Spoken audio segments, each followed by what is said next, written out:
Hi hello నమస్తే, welcome to our channel. నేను మీ అరుణ్. అందరూ ఎలా ఉన్నారు? సో మనం ఈరోజు తిరుపతిలో ఉన్నాం. తిరుపతి సిరీస్ పార్ట్ 1కి మీ అందరికి వెల్కమ్. సో అలిపిరి మెట్ల మార్గాన మనం కొండపైకి అయితే వెళ్తున్నాం. సో అలిపిరికి అసలు అలిపిరి అన్న పేరు ఎందుకు వచ్చిందో తెలుసా?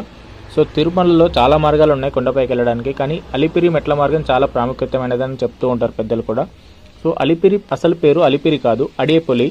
సో అడేపులి అనేది ఒక తమిళం భాష నుంచి తీసుకున్నారు. అడేపులి అంటే పూర్వం ఇక్కడ అలిపిరిలో ఒక చింత చెట్టు ఉండేదంట. సో అడే అంటే కింద, కొండ కింద, పులి అంటే చింత చెట్టు అని అర్థం అంట తమిళ్లో. సో కొండ కింద ఉన్న చింత చెట్టు కాబట్టి అడే పులి అని పెట్టారు, కానీ అది వాడుకలో మెల్లగా అలిపిరిగా మారిపోయింది. సో అలిపిరి అసలు పేరైతే అడే పులి. సో ఈ విషయం ఎంతమందికి తెలుసో కింద కామెంట్ చేయండి, తెలియని వారు. సో తిరుపతి సిరీస్ మొత్తం మిస్ అవ్వకుండా వెంటనే ఛానల్ సబ్స్క్రైబ్ చేసుకోండి. Thank you for watching. See you in the next video. Bye bye. Govinda Govinda Govinda Govinda Govinda